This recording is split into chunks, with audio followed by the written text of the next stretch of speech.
apontou que caiu para 19 pontos a diferença entre Lula e o presidente Bolsonaro. Os números levantados pelo Datafolha foram divulgados ontem. O ex-presidente Lula, do PT, mantém a liderança no primeiro turno da corrida à presidência, com 47% das intenções de voto, enquanto o atual presidente, Jair Bolsonaro, do PL, aparece na segunda colocação com 28%. Em terceiro lugar, aparece Ciro Gomes, do PDT, com 8%, seguido por André Janones, do Avante, com 2%, e Simone Tebet, do MDB, com 1%.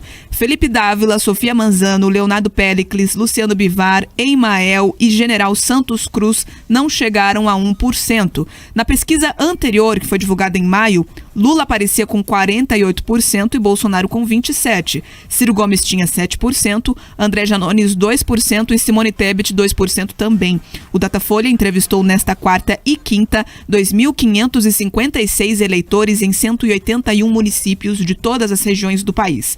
A margem de erro é de 2 pontos percentuais e o índice de confiança da pesquisa é de 95%. Olha, eu sempre digo aqui que pesquisa é uma ferramenta importante, sim, inclusive para a atividade política. Todo político faz pesquisa, todo. Até o que fala que não acredita, ele faz pesquisa assim, nem que seja interna. Agora, o problema é a credibilidade das pesquisas, e é aí que eu quero entrar.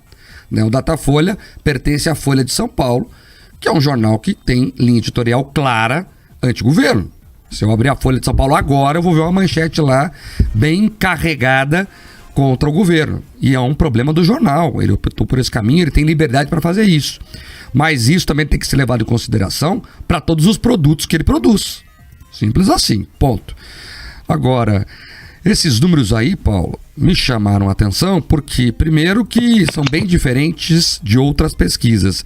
Mas tem um dado que me chamou mais atenção ainda, porque quando você pega o extrato da pesquisa, a pesquisa você coloca esse número inteiro aí que a Bia trouxe, mas ela subdivide entre os evangélicos, entre os católicos, entre os jovens, entre os mais velhos, enfim. E no extrato evangélico, Paulo, o Lula aumentou, segundo a Datafolha, a votação numa semana ou num período que o Lula, por exemplo, defendeu o aborto, que é uma pauta cara para os evangélicos. Então, a mim não me parece muito factível que os evangélicos votem em um homem que defende aborto publicamente. Mas a Datafolha está mostrando isso aí. Será que o Paulo está ouvindo? Acho que não, o Paulo caiu. Mas enfim, então daqui a pouco, se a gente conseguir conexão com ele de novo, ele traz a opinião dele. Me chamou a atenção esse dado, do Lula aumentar a votação entre os evangélicos, mesmo depois de defender publicamente o aborto. Pesquisa tá aí, tem várias na prateleira, eu sempre brinco, cada um compra a que quiser, acredita quem quiser. Tem um outro dado aqui impressionante, que eu fui buscar aqui, por exemplo, a mesma pesquisa da Datafolha, nessa época do ano, lá em 2018, na eleição passada. Naquela época, lá em junho de 2018, na eleição passada, os números eram os seguintes: Lula liderava a pesquisa, na época o Lula ainda não tinha confirmação que não poderia concorrer, ele mesmo da cadeia, lembra? Fazia campanha. O Lula liderava a pesquisa, tinha cerca de 30%, e o Bolsonaro na época tinha 17%. Então, esse era o quadro, segundo o Datafolha, em junho de 2018. Depois todo mundo viu o que aconteceu na urna. Então, o Datafolha de junho de 18 estava totalmente errado relacionado ao resultado da urna. Ele dava o Lula como bem na frente, e acabou não se confirmando os números da Datafolha. Esse dado também é importante, fazer o retrospecto histórico do Instituto para saber se ele é mais confiável ou menos confiável. 7h54. Repita. 7h54. Vamos falar com os ouvintes, Bia? Vamos, é claro que esse assunto pesquisa sempre mexe muito com a nossa audiência. Você que está nos ouvindo, ainda dá tempo de participar pelo YouTube, corre lá no nosso canal Jovem Pan, Grupo RIC, para deixar a sua opinião a respeito dessa e também das outras notícias que nós trouxemos nesta sexta-feira. A respeito das pesquisas, o que a gente vê é um posicionamento muito firme de quem é mais pró-Bolsonaro, de criticar esses dados, inclusive fazendo essa avaliação de quem está está por trás do levantamento e também de como os dados mudam de acordo com o órgão, com a empresa que faz a pesquisa. Já quem é mais pró-Lula já até anuncia uma possível vitória em primeiro turno, já traz essa possibilidade de comemoração, dizendo que está tudo resolvido. E o Luciano Pereira, por exemplo, trouxe aqui uma informação de que as pesquisas servem somente para influenciar os indecisos. Tá aí, portanto, pesquisa. Muita gente tem essa coisa mesmo de não perder o voto, né? Não vou perder o voto, vou votar em quem está na frente da pesquisa. Então é por isso que tem que ter uma regra muito forte, uma fiscalização muito forte também. Em tese, Bia, isso existe, tá?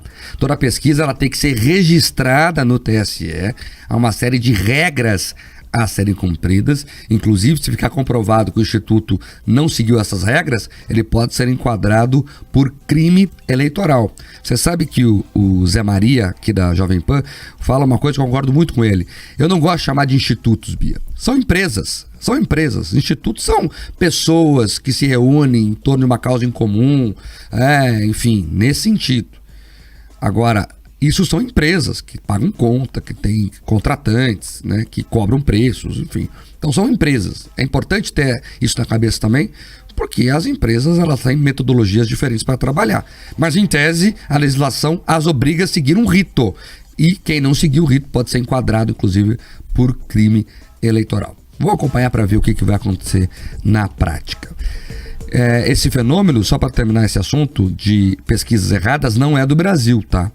É mundial. Só você pegar nos Estados Unidos lá também, o histórico de pesquisas lá são de vários erros, inclusive grandes, históricos. Então é mundial esse fenômeno. 7h57. Repita. 7h57. Bia, Café Lontrinha. Vamos lá, hoje quem leva o kit do Café Lontrinha nessa sexta-feira é o José Lobo. José Lobo, ouvinte que participou aqui da live, comentou que quer o kit do Café Lontrinha e foi o sorteado então de hoje. Para retirar o kit, José, você precisa entrar em contato com a nossa produção, pode ser pelo Instagram, @JovemPanGrupoRic ou no telefone 4133316300. Vão aí com o Café Lontrinha e a turma que quiser o tubão nuclear, vai com calma. É isso. Juízo, fim de semana. Segunda-feira, às 7h em ponto, estaremos aqui de volta.